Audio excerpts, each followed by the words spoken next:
नमस्कार। कला एकेडमी के इस चैनल पर आप सबका स्वागत करती हूँ। सर्वप्रथम तो आप सभी को हार्दिक शुभकामनाएं देती हूँ, क्योंकि नेट के फॉर्म भरने का नोटिफिकेशन आ चुका है। आशा करती हूँ कि आप सभी सफलता को प्राप्त करें। आज हमने डॉक्टर बच्चन सिंह द्वारा लिखित हिंदी साहित्य का दूसरा इतिहास से महत्वपूर्ण कथनों को लिया है। इसके पहले हमने आदिकाल और भक्तिकाल दोनों के कथनों का वीडियो बनाकर डाल दिया है। आज हम रीतिकाल के महत्वपूर्ण कथनों को देखते हैं, जो परीक्षा की दृष्टि से अत्यंत महत्वपूर्ण है। ये सभी कथन बच्चन सिंह के मौलिक हैं। हम देख रहे हैं कि 2-3 वर्षों से इनके कथन अधिक पूछे जा रहे हैं, तो चलिए इसे हम समझने की प्रयास करते हैं। डॉक्टर बच्चन सिंह हिंदी साहित्य का दूसरा इतिहास महत्वपूर्ण कथन, ये भाग 3 है। रीतिकाल 1650 से 1857। रीतिकाल को बच्चन सिंह ने 4 भागों में बांटा है। इसका नामकरण इस प्रकार से उन्होंने दिया है: बुद्ध रीति काव्य, मुक्त रीति काव्य, हिंदी की उर्दू शैली का काव्य और रीतितर काव्य। केशव ने अपने युग में, जब हिंदी में काव्यशास्त्र लगभग शून्य था, हिंदी को एक समग्र काव्यशास्त्र दिया। वे यानी केशव संस्कृत के पंडित थे, क्लासिक पंडित थे। ये इम्पोर्टेंट है। कबीर, जायसी, सूर और तुलसी हिंदी के महान कवि हैं। विचारधारा में सभी अलग अलग हैं, पर भक्ति के स्तर पर सब एक हैं। उनके काव्यों में समता, परख, मानवीय जागरूकता और जीवन की अशेष संभावनाएं दिखाई पड़ती है। लेकिन इस महान परंपरा की परिणति रीति काव्य में होती है। भक्ति काल में भक्त कवियों को सिकरी से कोई काम न था, पर कालीन कवियों को सिकरी के बिना सरे न एको काम। ये भी पंक्तियाँ महत्वपूर्ण है। रीतिकालीन कवि सचेत रूप से कविता लिख रहे थे, जो उनके जीविकोपार्जन से जुड़ी हुई थी। ये भी महत्वपूर्ण पंक्ति है। कवि लोग कविता के सौदागर थे। सौदागरी पूंजीवाद के युग का प्रादुर्भाव हो चुका था। देव ने सुकवि को कविता का सौदागर कहा है। इस सौदागर कवि ने भोगीलाल जैसे रईस से लाखन खर्ची रची आखर खरीदे हैं। पद्माकर तो डंडे की चोट पर कहते हैं, आखर लंगाए लेट लाखन की सीमा हों। यदि शुक्ल जी को ठीक ठिकाने से पढ़ लिया गया होता तो हवा में मुक्का मारने की जरूरत न पड़ती। शुक्ल जी शब्दों का प्रयोग बहुत सोच समझ कर करते हैं। नेक्स्ट है, सीमित विषय वस्तु के कारण कवियों की दृष्टि शिल्प विधान की ओर गई। उन्होंने भाषा को मांझा, उसे संगीत की माधुरी, चित्र की रंगीणी और काव्यात्मक बिंब में अलंकृत किया। सवैया और कवित्व छंदों की लयात्मकता को धारदार बनाया। भक्ति काल के कवियों ने देश भाषा का प्रयोग भक्ति के प्रचार प्रसार के लिए किया। कविता करना उनका लक्ष्य नहीं था, किंतु रीतिकालीन कवि तो सचेत रूप से कविता लिख रहे थे। उन्होंने अपने को धर्म से लगभग मुक्त कर लिया था। ये कथन बड़ी हैं, लेकिन ज़रूरी नहीं है कि ये सारे कथन आ जाए। हो सकता है इसमें से एक लाइन, 1.5 लाइन निकाल कर वो रख दे। इसीलिए सभी को पढ़ना आवश्यक है। भक्ति काल के ब्रजी और अवधि दोनों में कविताएं लिखी जा रही थी, किंतु रीति काल में अवधि में कुछ भी महत्वपूर्ण नहीं लिखा गया। ब्रज भाषा सामान्य काव्य भाषा बन चुकी थी। नेक्स्ट है, व्यंग्यार्थ कौमुदी, जो प्रताप शाही की रचना है, में पहले लक्ष्य है और बाद में लक्षण। लक्ष्य अंश मूल नया प्रयोग कहा जा सकता है, जो परिपाटी विरुद्ध है। लक्षण अंश वृत्त। शुक्ल जी के मत में व्यक्त करते समय उन्हें कई बार पढ़ लेना चाहिए। ये भी महत्वपूर्ण है। इनकी यानी प्रताप शाही की प्रखर प्रतिभा ने मानो पद्माकर की प्रतिभा के साथ साथ रीतिबद्ध काव्य कला को पूर्णता पर पहुंचाकर छोड़ दिया। प्रताप शाही का भाषा पर पूरा अधिकार था। छंदों में न कहीं फालतू शब्द हैं और न दुरारूढ़ कल्पना। वाक्य विन्यास में इतनी सफाई बहुत ही कम कवियों में मिलेगी। शुक्ल जी इनको पद्माकर के समकक्ष बड़ा कवि मानते हैं। नेक्स्ट है, राजसभा में बड़प्पन पाने के लिए कुछ न कुछ पंडिताई जरूरी थी। कविता न सही, रीति ग्रंथ ही सही, असफल कवि आलोचक बन जाता है। मतीराम का वीरता वर्णन का दस्तूर निभाता है। न शब्दों में जान है, न अर्थ में सच्चाई, वह शुद्ध प्रशस्ति वाचन है। नेक्स्ट है, जब हिंदी काव्य नायिका भेद और नक्सिक वर्णन में लगा हुआ था, भूषण ने इतिहास की उस प्राणवान धारा को पहचाना जो औरंगजेबी अत्याचार के विरुद्ध बह रही थी। भूषण ने यदि इसे शिवाजी के सामने 52 बार पढ़ा हो तो कोई आश्चर्य नहीं। युद्ध वर्णन की अपेक्षा वे युद्ध वर्णन की तैयारी का वर्णन अधिक करते हैं। 52 बार पढ़ने का तात्पर्य इस पंक्ति से है, इंद्र जिमि जंब पर वांडव सुअंब पर। इसको अगर 52 बार वे पढ़े होते तो कोई आश्चर्य की बात न थी। बच्चन सिंह का कहने का तात्पर्य यह है। अतिशयोक्ति मूलक वर्णन, चाहे वह वीरता का हो या श्रृंगार का, कवियों का युग धर्म था। वर्णन की प्रणाली पारंपरिक और वीर गाथाओं के मेल में है। इसी को प्रौढ़ोक्ति सिद्धि भी कहा जाता है। जहाँ कहीं औरंगजेब और उसके मुजाहिबों का प्रसंग आया है, वहाँ कवि खड़ी बोली की छौंक डाल देता है। शिवाजी की बढ़ाई और हमारी लघुताई, क्यों कहत गौरव परिवे को पातशाह गर्जा। मुसलमानों ने इस बोली को आगे बढ़ाने में विशेष योग दिया है। इस तथ्य से इनकार नहीं किया जा सकता। देव रीतिकालीन कवियों में अत्यंत प्रतिभाशाली और प्रगल्भ कवि तथा आचार्य थे। देव और बिहारी को लेकर कभी एक को और कभी दूसरे को बड़ा सिद्ध करने का जो आंदोलन खड़ा किया गया, वह यूं ही नहीं था। नेक्स्ट है, उनकी यानी देव की कविताओं में स्वच्छंदता की जो प्रवृत्ति मिलती है, वह उन्हें घन आनंद के निकट खड़ा कर देती है। स्मरण रखना चाहिए कि अपने ही ग्रंथों के इस या उस अंश को काटकर दूसरा ग्रंथ बना लेने की कला आधुनिक लेखकों को ही नहीं मालूम है। देव भी इस फन में उस्ताद थे। बच्चन सिंह का यह कथन बहुत ही महत्वपूर्ण है।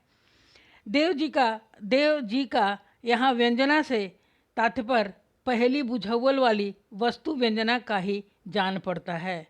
देव का महत्व आचार्य होने में नहीं बल्कि श्रेष्ठ कवि होने में है। जहाँ तहाँ उनमें जो पेचीले मजमून दिखाई पड़ते हैं, वे उनके आचार्यत्व के फल हैं। वस्तुतः वे यानी देव मादक सौंदर्य के कवि हैं। ये बहुत इम्पोर्टेंट लाइन है। उसमें रूप, रस, रंग, गंध और आभिजात्य का अद्भुत मेल है। यहाँ पर न मतीराम का संयम है, न बिहारी का क्लासिकल रूप। भक्तों और संतों का प्रेम ईश्वर के प्रति था, तो रीतिकालीन कवियों का प्रेम मनुष्य के प्रति, यानी स्त्री का पुरुष के प्रति और पुरुष का स्त्री के प्रति। ये कवि प्रेम को ईश्वरीय धरातल से उतारकर मानवीय धरातल पर ले आए हैं। ये बहुत ही महत्वपूर्ण कथन है। स्वच्छंद कार्यों में प्रेम की साधना बड़ी कठिन बताई गई है, तलवार की धार पर दौड़ने की तरह। देव भी कहते हैं, प्रेम तो कहत ठाकुर न ऐठो सुन, बैठो गढ़ी गहिरे, तो पैठो प्रेम सर में। शास्त्र में केशव की तरह क्लासिकल हैं, तो काव्य में बहुत कुछ घनानंद की तरह स्वच्छंद।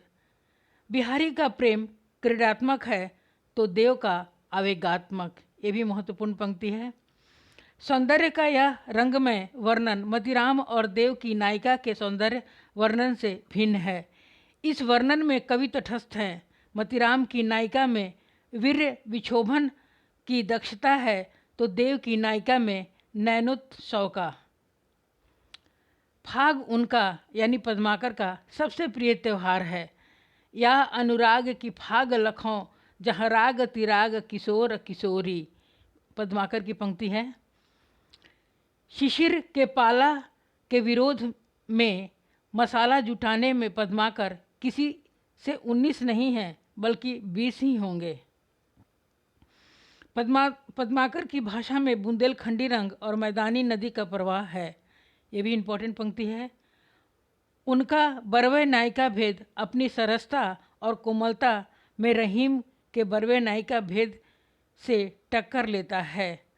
ये एक यशोदानंदन कवि हैं, लेखक थे, उनके संदर्भ में लिखा गया है। बच्चन सिंह ने लिखा है। सामंती जीवन की जितनी विशेषताएं और वैविध्य बिहारी के काव्य में मिलते हैं उतने किसी अन्य कवि की रचनाओं में नहीं। सत्सई में प्रेम का क्रियात्मक रूप और श्रृंगार का संयोग पक्ष अत्यंत समारोहपूर्ण चित्रित किया गया है, किंतु वियोग की गहन पीड़ा और वियोग पक्ष की व्याकुलता के चित्रण में उनका मन नहीं रम सका है। बिहारी ऐसे अकेले कवि हैं जिन्होंने ग्रामीण संस्कृति के विरुद्ध घृणा की अभिव्यक्ति की है। बिहारी के लिए प्रेम चौगान की खेल है। ये इम्पोर्टेंट पंक्ति है। घनानंद मुक्ति रीति काव्य धारा के सर्वश्रेष्ठ कवि हैं। न तथाकथित मर्यादा के बांध में उनका जीवन प्रवाह बंधने वाला था और न रीति के बांध में उनकी कविता। जो कुछ उनके जीवन में है वही रचनात्मक स्तर पर कविता में है। वे यानी घनानंद मन के राजा थे। घनानंद प्रेम की यातना के कवि थे। घनानंद प्रेम की यातना के कवि थे। रूप का निरखना एक बात है और देखने पर हर बार नया लगना दूसरी बात है। क्षणे क्षणे नयन वतामुपैति तदेव रूपम रमणीयतायाः। यदि बिहारी देव और घन आनंद के अप्रस्तुतों को एक साथ रख दिया जाए तो कवियों की अपनी विशेषताओं के साथ तत्कालीन युग का अंतर्विरोध भी स्पष्ट हो जाता है। बिहारी ने मन की स्थिति को उजागर करने के लिए तुरंग, मृग, मस्त हाथी आदि अप्रस्तुतों को चुना है, तो देव ने मधुमक्खी, जल का मीन, पिंजरा की चिड़ी आदि को मीन चालक, चकोर, घन आनंद के यहाँ भी है, पर उनका मन तो नेह न्यारे मीन और चकोर चंदहीन है। तुलसी का चातक दृष्टात्मक है तो घन आनंद का रचनात्मक। ये जो पंक्ति है बहुत ही महत्वपूर्ण है और संवेदनात्मक बिहारी के अप्रस्तुत सामंती दबदबा व्यक्त करते हैं। देव के उसकी जकड़ और घनानंद के तजन्य वेदना। वे यानी ठाकुर कलम ही नहीं मांजते थे, वे उमंगी और महामौजियों के महाराज थे। यह तो इस कवित्व से ही सिद्ध होता है। सेवक सिपाही हम उन रजपूतन के दान युद्ध जुर्बै मैं नेकु जे न मूर्कै। फर्क यह है कि एक घनानंद आजीवन प्रेमांगनी में हुलसता रहा और दूसरे एक में घनानंद को आजीवन प्रेमांगनी में हुलसता रहा और दूसरे यानी बोधा को अपनी प्रेमिका का संग साथ मिल गया। हिंदी की उर्दू शैली की कविता की शुरुआत रीतिकाल में हुई, पर उस समय हिंदी कविता ब्रज भाषा में लिखी जा रही थी तो उर्दू कविता खड़ी बोली में। मीर विचारधारा में कबीर के निकट हैं तो भाषा की मिठास में सूर के। ये भी महत्वपूर्ण पंक्ति है। हिंदी के सूफी कवि भी इतने असांप्रदायिक नहीं थे जितने मीर थे। इस अर्थ में मीर जायसी और कुतुबन के आगे थे। वे लोग इस्लाम के घेरे को नहीं तोड़ सके थे, जबकि मीर ने उसे तोड़ दिया था। इसका कारण यह था कि जायसी, कुतुबन आदि सूफी धर्म के प्रचारक भी थे और मीर सूफी धर्म को जीते थे। इस्लाम को त्याग देना सामान्य बात है, पर मुसलमान होना कठिन। ये भी महत्वपूर्ण पंक्ति है। कबीर झपट्टा मार चोट मारते हैं तो मीर खिझा खिझा कर, रुला रुला कर मारते हैं।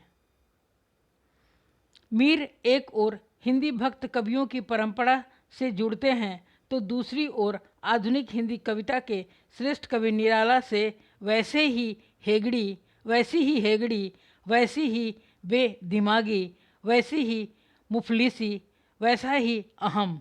मीर लिखते हैं, सारे आलम पर हूँ मैं छाया हुआ, मस्तनद है मेरा फरमाया हुआ।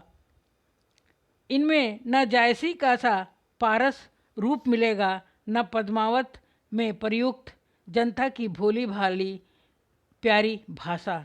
सबसे बड़ी बात यह है कि हिंदी में जहाँ एक ओर नायिका भेद लिखा जा रहा था, वहाँ दूसरी ओर इतिहास की नब्ज पर हाथ रखे हुए गिरधारी, व्यापारी, बनिया, राजा, सिपाही, वर्णाश्रम धर्म की हीनता, हिंदू तुर्क की एकता की बात कर रहे थे।